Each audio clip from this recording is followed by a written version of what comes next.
So thank you so much. So just to introduce our panel, starting off with myself, comparing and trying to get your questions to these lovely people who've given up their time today. I'm Hannah Nita, I do the breakfast show at Brighton's Juice 107.2.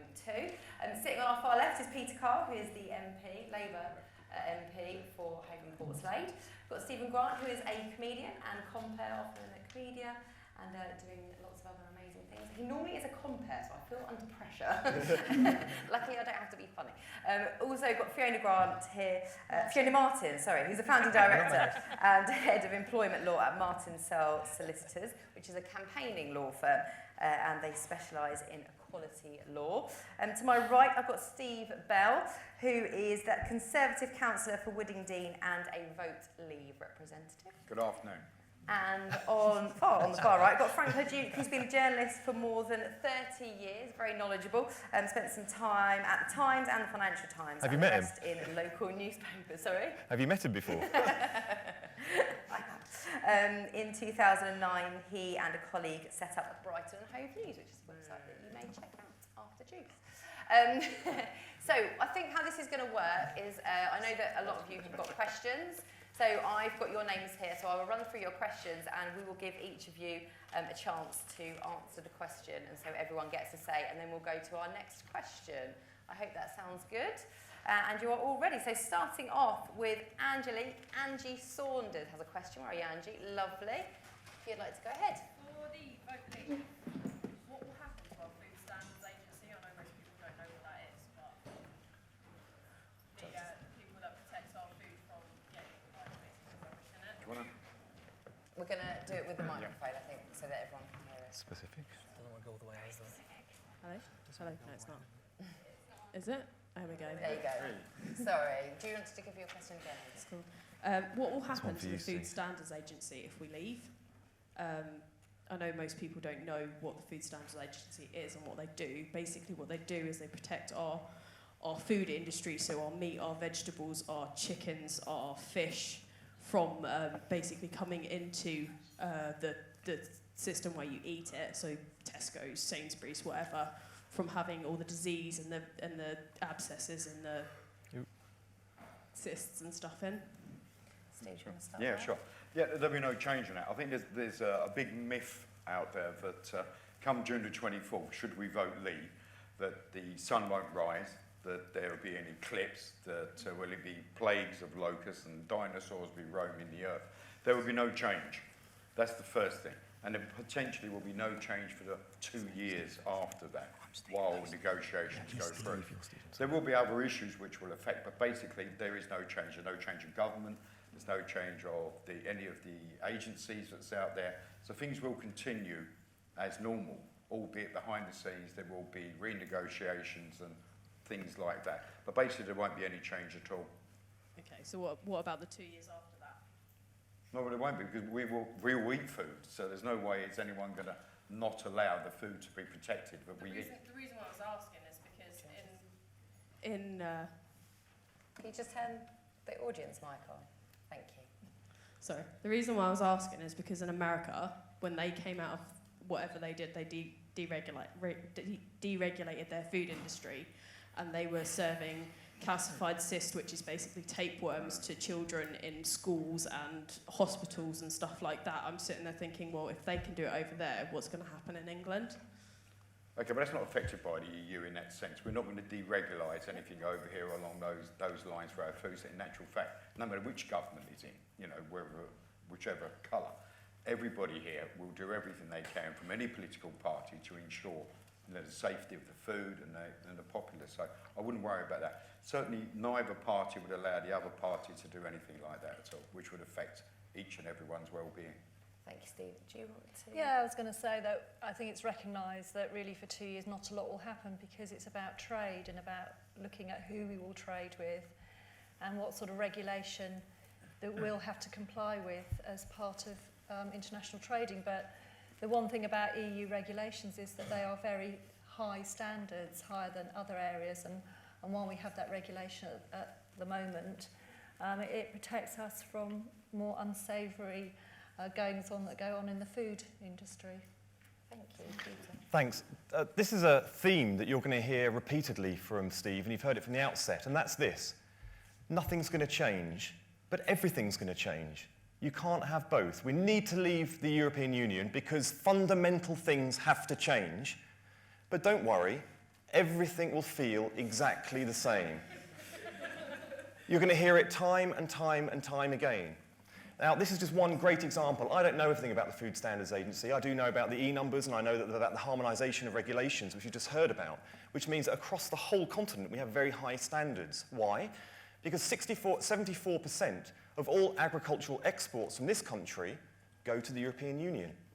So it means that even if we leave the European Union, we're going to have to adhere to all of the standards of the European Union across the board, every one of their regulations, if we want to carry on exporting the majority of our food that we export to the European Union. So he's right in this regard, it'll have to stay exactly the same. The only difference is we won't have a seat at the table while the regulations are being made. We will just have them imposed on us.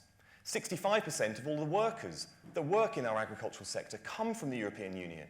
So how can you say that food won't change in this country when we'll have no one to work in the industry and nowhere for our exports to go that will be tariff-free anymore?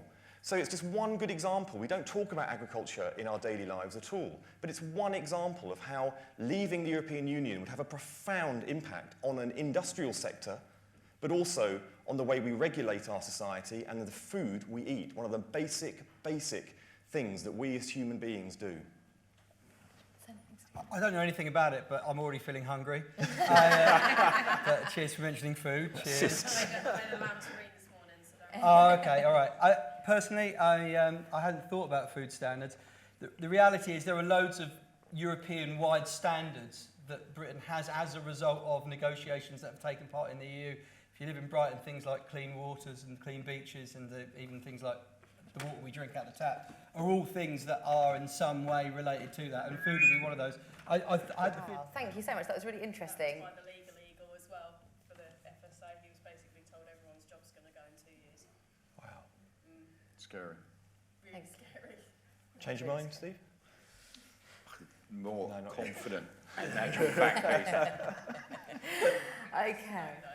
Can I just make an apology before we go on? Because I don't, for those of you who follow the news, half an hour before this meeting started, a colleague of mine called Joe Cox, who's a very, very beautiful, wonderful former aid worker and director of Oxfam, was shot and stabbed. And she's an MP in Yorkshire. So I have to keep popping out to take phone calls, I'm afraid. So please don't think me rude, but you know, there's a lot going on at the moment in the world, and I need to be as on top of it as I can be. And also, she's a very, very dear friend of mine. So. That's the reason why I'm in and out. That's fine. No problem at all. You do what you need to do. Avril has a question. Where are you, Avril? Oh, that's easy. Lovely. You just pass along the microphone. One more question though. Just so you... That's How many fine. landlords have you got? We'll do one of your questions, and then we'll go to someone else, and then if we've got time, we'll I've come got another back. landlord.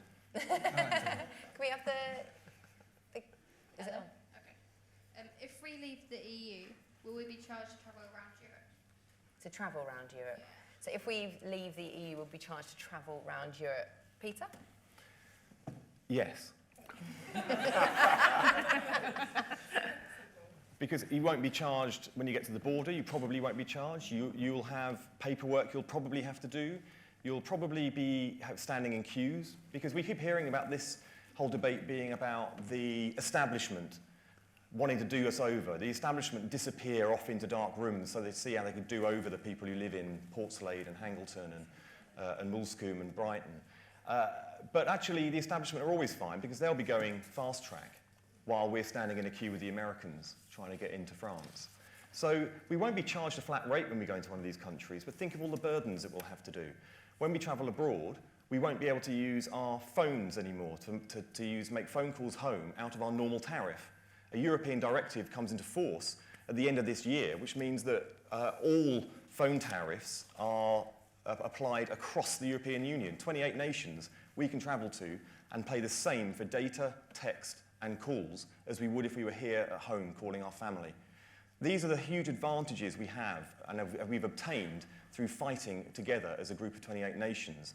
If you get ill when you travel abroad to any of those 28 nations, you can go and use the local health service free at the point of use.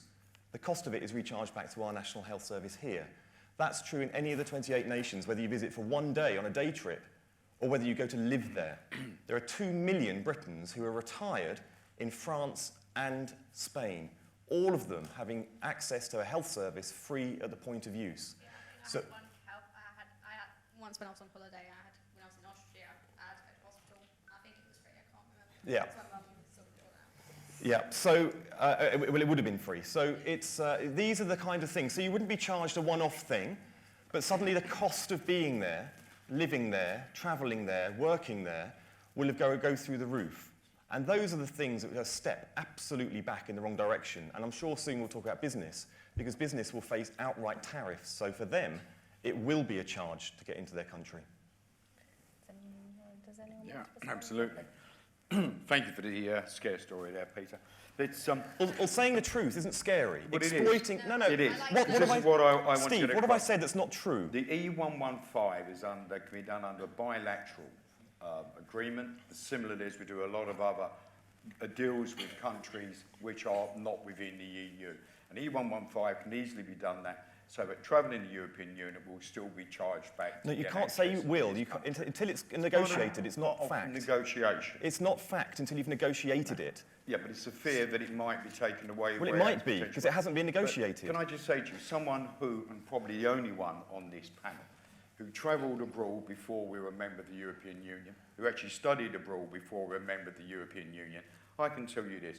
When I went abroad with my British passport, I never used to have any of these problems whatsoever at all. It wasn't a problem travelling anywhere in Europe. And I travelled in those days, the known Europe, every single country, working, earning a living, and also studying at different times. So there wasn't a problem then. Why should there be a problem should we vote leave that these things won't happen? One of the other things, because you're students, so this may be of interest here, is the fact that the EU do fund some overseas education, as you know. But again, there are people from outside of the European Union, students who come into the European Union for an education. And that again is just under bilateral agreements which are paid back through their own country. So there's a lot of things out there which go on and they compare to the European Union. But there's a lot of countries that are outside the European Union who are doing many deals and get a better deal than we do and are much better off than we are for them. So don't be afraid for education. What we do need for education is more Tier 4 students in this country. And the Tier 4 students are being restricted to come into this country because of certain legislation. And that's one of the sad things. So we're restricting a lot of people coming here from outside the European Union for an education. And we have a great education system in this country. It needs improving. Yes, it does. But we need more people coming in so we get absolutely diversity, but we need across this world. Steve, the question was about will it cost more to travel to Europe? It wasn't about education. But it was about will it cost more to travel to Europe? Well, and there's can deals you say to no? Europe. I can go and get a deal to America that's cheap. I can go and get a deal anywhere around the world that's cheap. It won't be any different. Because well, if you get ill in America, would you have to pay an extra fee to go through? Well, there'd be no more than anything else. When you do any of these bucket deals or whatever deal you want to do. She means would she need a visa, basically? Oh, I see. Is that what you're asking? Yeah, we used to. Right, okay, yes. Sorry, I missed that point completely. Yes, I used to go down to the post office and get a visa when I was travelling in Europe. It was as simple as. But I didn't pay for it. I just went and got it. You do now. Yeah. Anyone got a visa recently for a country where they didn't have to pay and it was completely free? Nope. They all cost. Well, they may do now. I don't know. They are a lot more didn't expensive. then, If anyone has been to China or South Korea or Japan, or even one of the places that get vaunted as somewhere that we can have a system like them, like Australia. Good God. Turkey's Good luck getting a visa to Australia. If you're a student, it's great. You can do a short one, but it still costs. It takes 16 months to get to Australia. But there is cost, even if it's an admin cost, there's a cost involved in all of them. And the reality is, if we had to start doing that with Europe, well, I'll tell you what happened, a lot less of us would travel. Yeah. And if you want to be more insular, don't go anywhere. Fiona, did you want to say anything on that one? It wasn't on that point. I was going to go into the idea that you can just keep having these bilateral agreements. So it may come up in another question, so I'll leave that. And Frank? I mean, you do have to pay for visas to go to some countries. I've been to India and China in the past few years and had to pay for visas. I've been to Switzerland, though, and I didn't have to pay for a visa, even though Switzerland's outside the EU. Didn't need a visa at all, actually. and the same with some Scandinavian countries that are outside the EU. I didn't have to pay for a visa to go to Iceland, which is not Scandinavian except by culture, and places like Norway. So I think I'd be surprised if we end up having to pay for a visa to go to what countries that are currently in the European Union when we leave. I can't imagine that they'll be terribly friendly, sort of disposed politically friendly towards us in all kinds of ways about things that will have to be negotiated after we move. But the free movement of people, goods, services, etc., which is the heart of the European Union, if they're going to start then saying, except of course for you guys because you left, they haven't done this agreement, who left, but equally I don't think they'll have goodwill towards us, so I think there'll be a lot of things that we will have to negotiate. This I don't think is one of them. Frank, am I right in saying that every country you've mentioned has signed up to the European Free Movement Charter? The Scandinavian ones, Iceland has, every Scandinavian country has, Switzerland has, because that is the price that they've paid as part of the negotiation for access to the free trade area. So the reason we don't need a visa to go there is because they have free movement arrangements for everyone who is a EU citizen, including us. Oh, indeed, and as a result of that, they also accept a whole load of free trade rules along the lines that you were mentioning earlier as well. But I think that... Turkey costs 20 quid. Well, so you go into Turkey, it's 20 quid at the border. That's the normal arrangement for a country that doesn't have the free movement protocols. But I don't think there's any likelihood that we're going to be out. I mean, realistically, because given the nature and structure of our trade and the history of it, I'd be astonished if it's not in either side's interest to make it difficult for people to move between these countries. Doesn't that therefore mean that this entire campaign based on we've got to get a handle on immigration, which is because of the free movement of people, which we would then, as a result of leaving, have to reintroduce anyway in order to get the trade and the movement that we want to go to Europe? So the reality is this whole vote leave and we can sort out immigration is like, but if we want to have the trade that we previously had, which we'll now need to renegotiate, we'll have to have free movement of people. So sorry, we can't do anything. No, that's not the case at all on that one. But I appreciate your allergy on that because I can see where you're going, but that's not the case. This is about not stopping immigration or migration or anything at all. It's about having a control on it. That is all this is. Do you see this? No change, but we want change. If we remain in, no. If we come out, yes, we will. What we do need in here is people, as I was saying about the Tier 4s, we need people over in this country that can improve and increase the well-being of our country by bringing their own cultures over so we become more educated. We need people so that from this we can then start to develop in the economy and get growth into the country.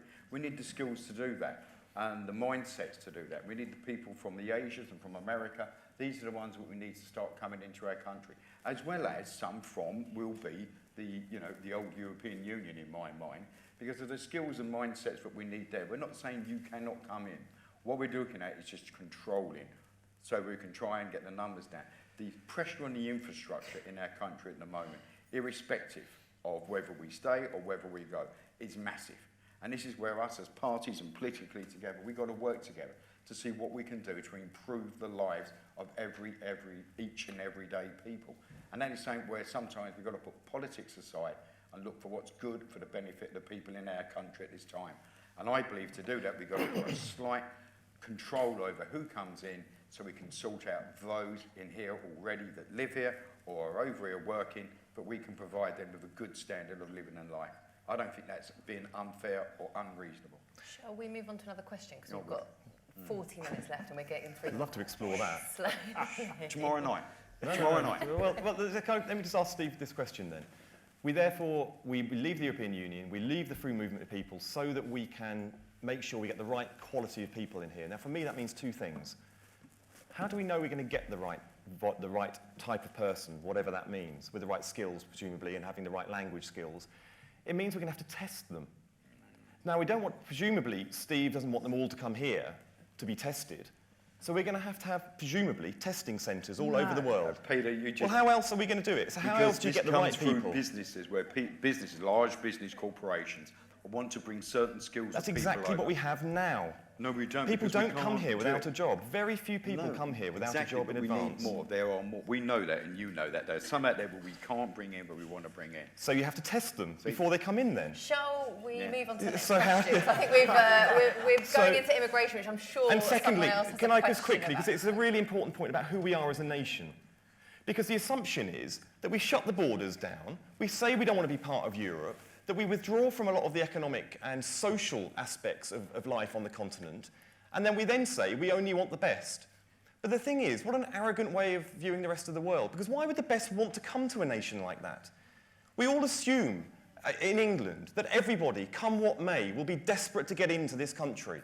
But they come to our country because we're an outward-looking facing country which engages with the rest of the world. We are a beacon for coming into the country and engaging with different countries socially, culturally, and economically. We changed, because of the policy of this government 2 years ago, the visa requirements to come to this country. Instantly, the number of people coming from China to study in our country halved. Not because it was more difficult for Chinese people to get visas here. They felt we were an unfriendly country, a country that wasn't welcoming. So numbers plummeted. Half of the ones that didn't come here go to Australia now. The other half go to America. So this is who we are as a people. So the idea that people are going to go through all these extra hurdles to come to a country. Rebecca.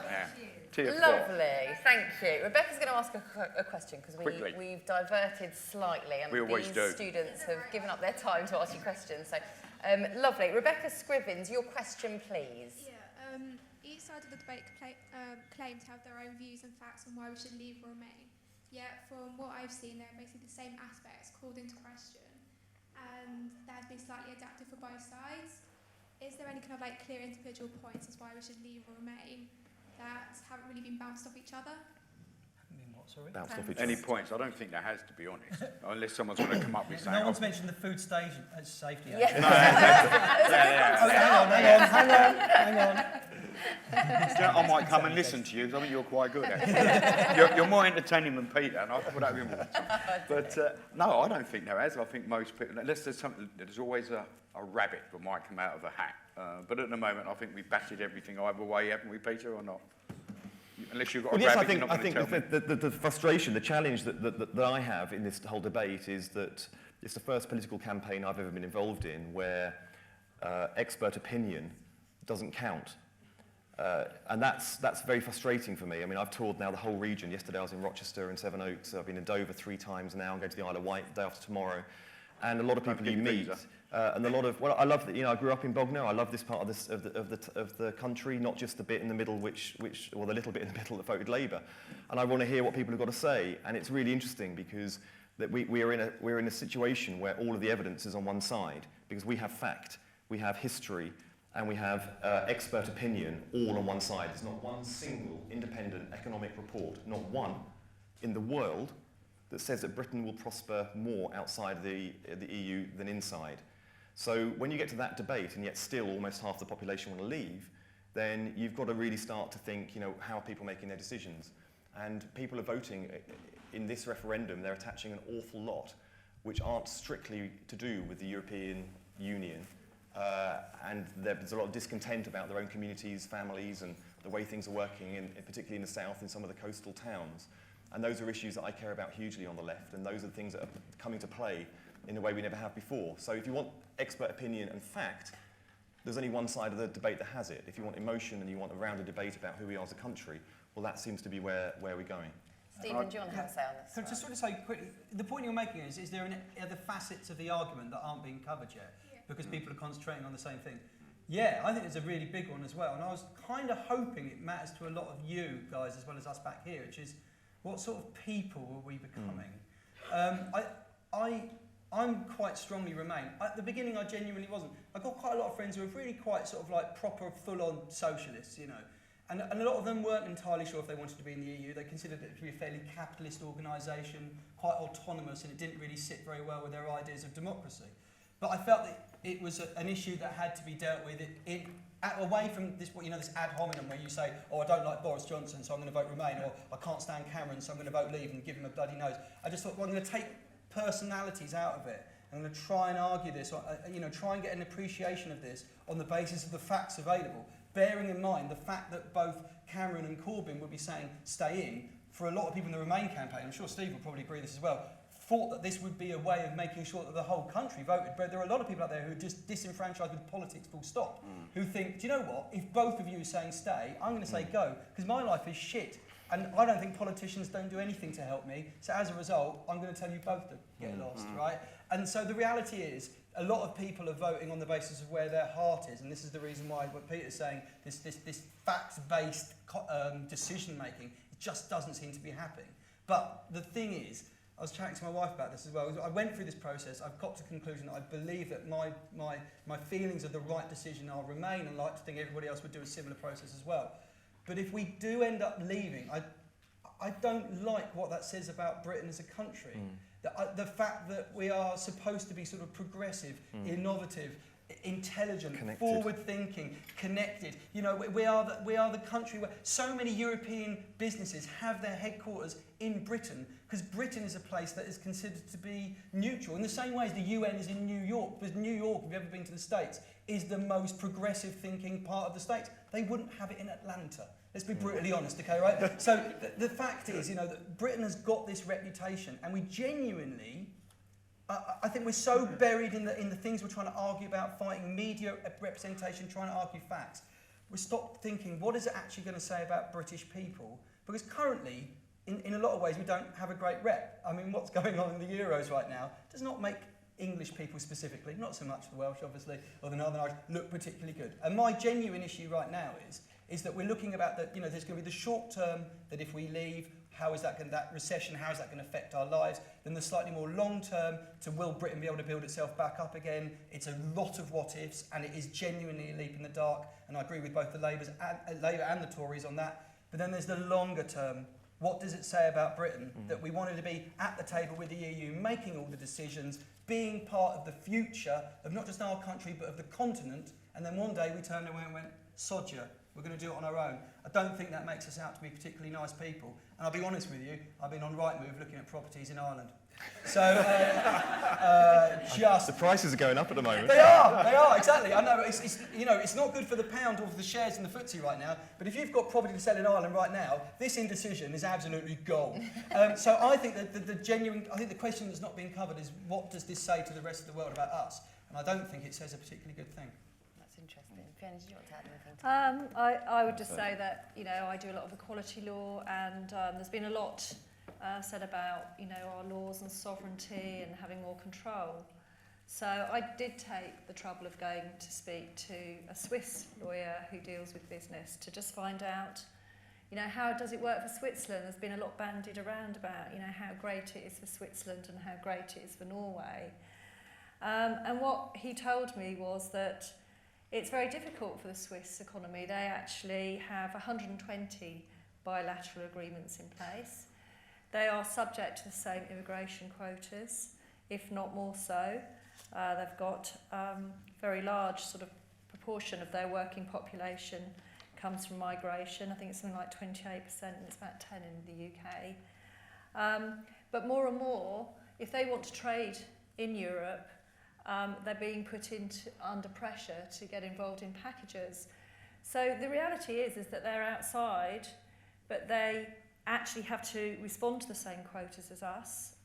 They have the same rules around equality law, because so much of what is done when you trade is about actually protecting the consumer. Data protection is about protecting consumers. You know, what he ended up saying was, you know, you'd be mad. You'd end up having the same issues around compliance, because our businesses do trade in Europe and they need to continue to do that, and you wouldn't have a voice. So I just think that whenever I hear arguments that say this is much better, then I do think that you should go and have a look at that, or try and have an opportunity to examine that. You know, the NHS has become a huge, big issue. One of the people from the Brexit campaign, a doctor, has left recently because she's felt there's been a lot of misinformation about the money that can be diverted to the NHS.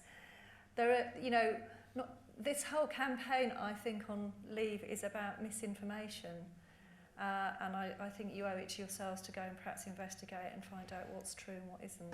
Thank you, Fiona. Frank, do you want to add anything? The only thing I'd add is that from both sides I've heard things that have made me question the veracity of them, or at least how well evidenced they are. But in terms of Rebecca's question about is there anything new, I mean, the thing that struck me watching this and listening to this as a journalist is that a lot of the people who, at ground level, a lot of people at voter level who are not involved in politics are dissatisfied with politics and politicians. We're very lucky locally. I will say we have 3 MPs of 3 different colours, all of whom I think do a reasonably good job. I wouldn't normally say that in the hearing of one of them. And likewise, we've got 54 councillors on Brighton Hove City Council who, you know, I've got to say, the vast majority, if not all of them, are conscientious and they care about the things that got them elected in the first place. And they don't get paid, you know, they'd get paid more on the check out at Tesco, to be honest, and they'd have a lot less grief. So I think locally we've got some very good politicians, even the ones that disagree with each other quite fiercely.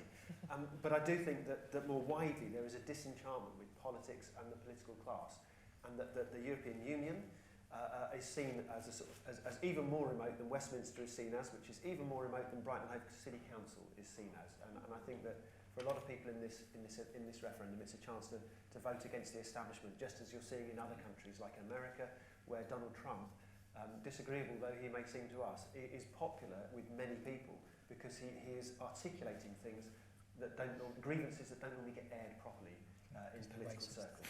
And it's sad that it takes something like that to happen, but it just does. Sorry. Yeah, they don't get aired normally because they're racist. No, that's not the grievances. That's not the grievances I meant. But industries closing down, people losing their jobs, the people speaking up on, because politics is owned by the people who have money. I know. I feel sorry for politicians. I just don't think you get a decent PR. The reality is, if anybody here, and I know some of you are studying politics, let's say later in life you just want to make the world a better place. There are lots of ways you could do it. You become a top sports person and be like a role model, or you could even become the next Bono and then use your position to speak out about world famine. But the reality is, the actual only proven path to make the world a better place is to have some big ideas, to be invigorated, full of energy, and to go in politics and come up with ideas that you think will make the world better for a lot of other people. But the reality is, you've got a parliament with 650 MPs, and every now and again one of them does something wrong, okay, and then it's like bloody politicians. I mean, genuinely, 650, and I'm sure if you got 650 of your mates together and found the worst thing that one of them had done, it would be pretty horrifying, wouldn't it? My genuine belief is that it is right that there is a lot of this EU referendum is about going against the establishment. I just wish it wasn't an EU referendum in which we're doing it, because it's a one-way decision. Exactly. You know, that's what happened in Greece when they got in, a very left-focused government that promised a lot that they felt it couldn't deliver because of the framework of the EU, and they felt let down. But that is a decision they can unmake. This isn't one. This is the wrong place to be going against the establishment, because you can't go back from it. Absolutely right. Eve Ray has a question. Where are you, Eve? Stick your hand there. Lovely. Hi. As a young disabled student, I believe that not a lot of people are focusing on how this is going to change. Like Peter said, a lot from the Leave campaign are saying it's not going to change for 2 years. When people say it's not going to change, it's going to change in the long run. It's going to affect every single student in the long run of things. It might not change in 2 years, but it's going to change in 6. Now, a lot of the stats and figures that the Brexit campaign are giving out are either lies or they're not sure about things. I can't see any reason to vote for a campaign that isn't sure what's going to happen. It's going to affect every single thing to do with our country right now. It's going to affect every single person. So why are we taking a leap in the dark at this? We could take a leap in the dark at something other than our economy, our NHS, our education, our students, our pensions. So why? Why are we giving these people space to be unsure? That's one for you, yeah. Thanks for that. When you're 18, give me a shout and I'll stand aside for you. Yeah. Please be 18 now so I can say bye-bye to him, yeah? Also, I really hope you're okay. Maybe you will be after what's happened. Huh? I really hope you're okay after what's happened today. Thank you. with your Bless friend. you. Bless you. That's worrying. Thank you. That's What I good. would say to you is, if it was really as negative or as bad as what you are believing, and it was as bad as what the Remain campaign are saying, and with the forecasts of the downward on the economy and the slashing of funding to NHS and, et cetera, which I won't go into. If it is really seriously that bad, why did we agree to have a referendum if it was going to be that bad.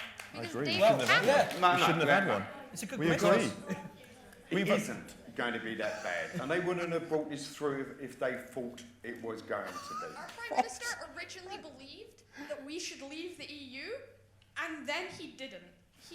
Like, if your campaign actually turns Prime Minister David Cameron off, Well, yeah, but the thing is this, if you honest, all of you have got friends and family and everything else, if you really seriously, honestly thought by doing something you were going to endanger, this would endanger their life, or it would cause them some ill or whatever, you as a friend, family member or whatever would say, no, you can't do that. You're not allowed to do that. You know, you sit down and you talk about it. That was never done. That is why I'm saying to you, they understand that leaving the European Union is nowhere near as bad as what they're trying to portray now. So why are they doing They've it got then? their political... Why did they do it? Why did they vote to give us a referendum? Why are they saying it is going to be that bad then? What's the motive for them? Because If they don't believe it in their heart, they why are don't they want saying to it? lose, do they? If they've got their bat and ball and they're going home. This is why all the things come out yesterday. But what I'd say to you, and I will say this against my own government and against my own party, and I'll say this in support of all the other parties. If what they're saying there is true, then it means that they have lied to us over the past months and years. And I have to question that, because I don't believe they have. So there was either lying then or lying now. They're either wrong then or they're wrong now. And that's what we've got to look at. Why would you allow yourself to be put in a situation where we're jeopardising everything we have? As a Prime Minister of this country, you should say, no matter what's going on with the backbenchers, no matter what's going over on the benches opposite, and I don't just mean them, all the rest of it, this is not happening because we as a nation must remain where we are because that's how we prosper. No, he didn't, and no, they didn't, because they know we can prosper both inside and out. You wouldn't give people the choice. That's my answer on that. The choice is there because the choice is good. And when you look at it, it's for prosperity, control of our country, and it is for the benefit of each and every one. Your future, for your careers, your jobs, your succession, your family, your children and your grandchildren. It's for the benefit. Well, can I just say, you just said you were disabled, yeah? yeah, I'm a young disabled student. Right, okay. I mean, it's kind of, you're sort of actually part of the story of how we got to the referendum. Not you specifically, Yeah. you know, but what I'm trying to say is the reason why we've got a referendum is absolutely because David Cameron said, if you elect a Tory government, we promise you a referendum. The reason why they put in a promise for a referendum is because they were crapping themselves about the fact that UKIP was stealing large parts of their vote. The reason why UKIP was stealing large part of the Tory vote is because due to massive underinvestment and a slashing of public services, instead of going, I'm sorry, the reason why elderly, disabled, young people aren't getting the support they previously did, they're saying we're stretched because there's too many immigrants. They took a lazy lie many years ago, blamed it on immigrants, UKIP rose, they thought we have to kind of like placate them by saying we have a referendum, and now the referendum says we want to leave the EU, and they're going, we've created a monster. I mean, Cameron's going around saying we've got to worry about the bomb that we've put up, that this the bomb that's going to be caused if we leave the EU, and he's right. But he put it there. Yeah. I mean, you know, by virtue of that he had to Yeah. placate UKIP to try and keep themselves in power. I genuinely believe that when they put the referendum in, they didn't do so because they thought it was a good idea and it would be a good decision. They did so because they didn't think there was a chance that we would leave. And now I believe they're panicking. Yeah, I agree completely. Fiona, you wanted to say Yeah, something. I think when there's been a lot of discussions about our laws and particularly the EU and their influence, a lot has been around our equality laws and particularly around disability discrimination. Fact is that the UK were very forward-thinking in '95 and the legislation we had was good, but really the EU have built up on that. And I think, again, it's, you know, like what Stephen said about, you know, who do we want to be, what sort of society do we want to live in? The extensions we have, the EU changed it so that previously in '95 it was only employers with more than 5 people that had to adhere to disability discrimination laws. It means that every employer has to make sure they don't discriminate, and I think that's very important. I think it's really important about a level playing field. It's about fairness, and just remember, it's not just about people that are born disabled. Many of us become disabled during our life for a variety of reasons, whether that's illness, accident. As we all get older and we're working till 70, the fact is that many people will be relying on some of the reasonable adjustments they need because their hearing isn't quite as good, because we don't have that sort of protection around age. So I think, you know, I'm really proud to be an equality campaigner, and I think that those employers that, you know, run those sorts of businesses that do really look at diversity have fantastic businesses that actually appeal to a wider audience, because actually the consumer's diverse. So, you know, if there's anything there that you think, actually, you know, we don't want to be in the, what we don't want to be in the EU, because we have all these laws about being fair and not discriminating against each other, that's not the sort of society I particularly want to live in anyway. So, I think, what a great question, and what a brilliantly put question. And, you know, even when Steve was giving an answer, he told a mistruth in the answer, and the question was about telling truth. Because this point, that he said that nobody stood up against having the referendum if the stakes were so high. The Labour Party stood up against the referendum. You know, I'm quite critical about the way Ed Miliband led us into the last election, because we lost. But the one thing he did, which took real courage, was day after day after day, standing up saying, I will not buckle under the populist pressure to have a referendum. He said the stakes were so high for Britain that we will stand up against a referendum and put all our energy into demonstrating how Europe benefits our country, not taking us to the edge of a cliff as a country in order to solve a domestic problem within the Tory party. Now, that cost us in the election because the populist movement became so strong, there's no doubt about it. But we did the right thing, and we put the country before our own party. That's one of the reasons why I'm quite proud of being a Labour Party person. So it's not true to say that, that all the parties just agreed we should have this. We knew what the danger was. We know how easily people who are in areas of disadvantage are being exploited, about domestic failures being attributed to the European Union. It's a price that's far too high. So I couldn't agree more. There are some basic mistruths that are being told in this campaign, which, you know, about Turkey joining the European Union by 2020. It's physically not possible. They're on the first chapter out of 25, and that took 27 years to get to that point. On the side of the bus is a figure about how much we send to Brussels every week. The truth of what we send to Brussels every week is between 2/3 less and half less. It's the equivalent of this. You go into a shop and see a shirt you like that's 50 quid, but it's half price. So you go and pay 25 quid to it. And then you go home and your parents say, you paid 50 quid for that. And you say, no, I didn't. He said, yes, you did. He said, I didn't. I paid 50 quid for 25 quid. It was half price.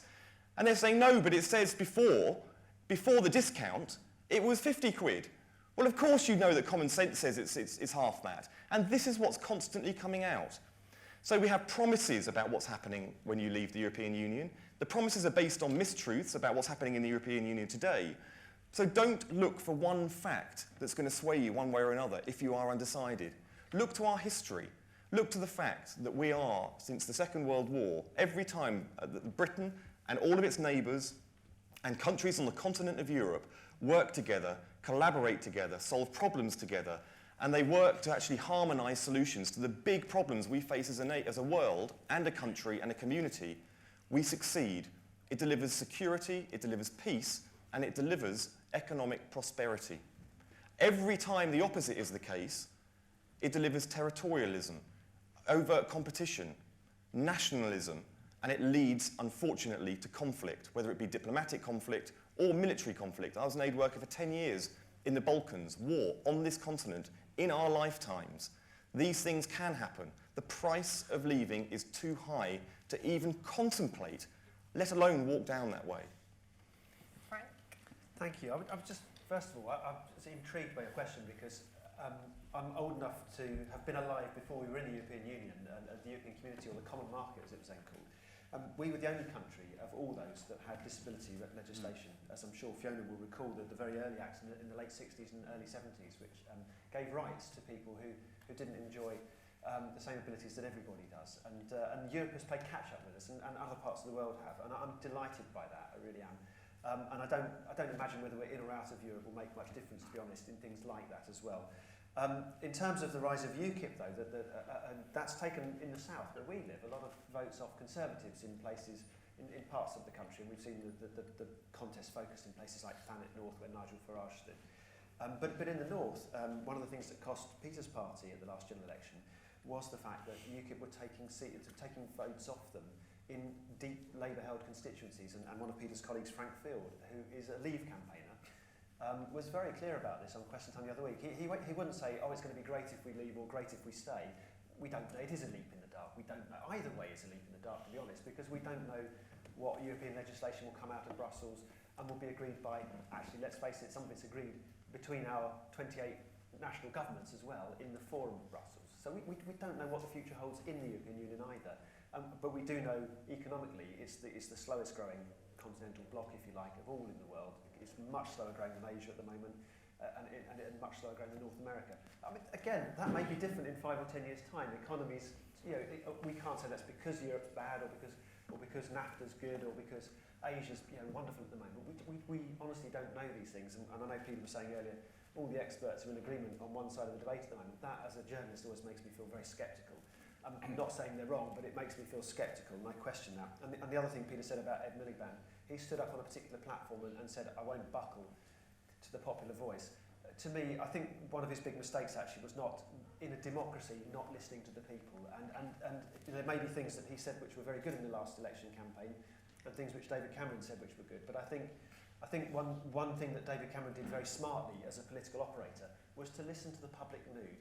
Now, you might say that's been whipped up by certain factions of the media, and the Sun and the Mail spring to mind, whether it is or not, or whether the Sun and the Mail are merely reflecting again the voice of the people who read, buy those papers and correspond with them, email their staff. I know from my own inbox, the things that people email me about are nothing to do with the story, all right, you wouldn't believe. And I'm sure Peter has worse, because he's got a bigger inbox, at Parliament, he's one of 650 to aim for, I'm a bit more sort of missable, if you like, but so I don't. I'll start forwarding them to you then. No, please don't. Have you got comments switched on your online articles?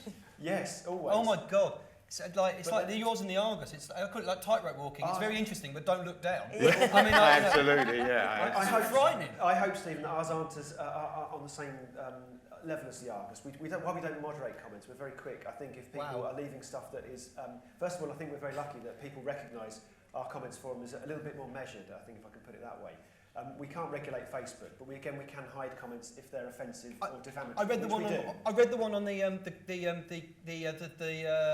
little thing they had at Brighton Station where they all complained, and then you had to reel out one of the 2 stock photos you've got of Brighton Station that you have to use every day. 1852. Anyway, let's take a picture. And the first comment was, he goes, Southern is ridiculous. I can't believe that the staff are doing this. It's gone down there. How could we have the worst ever? This is the worst ever service I can name living memory. Vote Leave. And I thought, how is that related to anything else that's in the subject? And this is was I anonymous? I can't remember.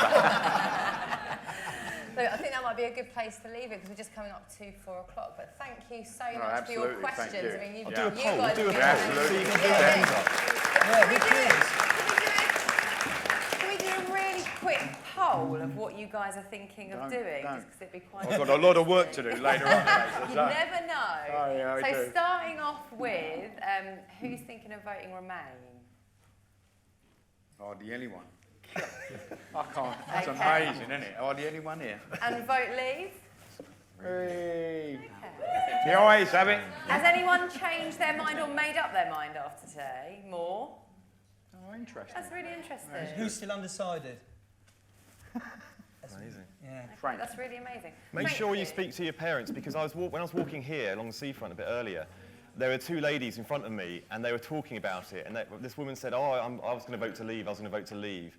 And then the woman next to her said, what, have you changed your mind? She said, yeah, I've changed, I'm Remain now. And I said, why? And she said, because my kids, they keep on telling me that this is what they want, and they want to go to travel, and they want this, that, and the other. And they're saying it so much to me, I've got to do what my kids say. Go and speak to your parents. Let me finish on this one then. Just remember, experts designed the Titanic. Remember that. Can I just quickly, if these guys have still got questions for you, is there... No, I've got to go. Not now, No, I don't think, because they've got to run off. Bye, Frank. But yeah, I'm sure you Yourself? can contact them via email. I don't know, it might Tweet take me. the college to sort out. They'll sort something out. Tweet me! Don't have Twitter. You don't have Twitter? What's your Twitter? Get out of Britain! If you're paying. If I'm paying. And thank you Free now for the next 2 years. Thank you to our panel as well, who have been fantastic.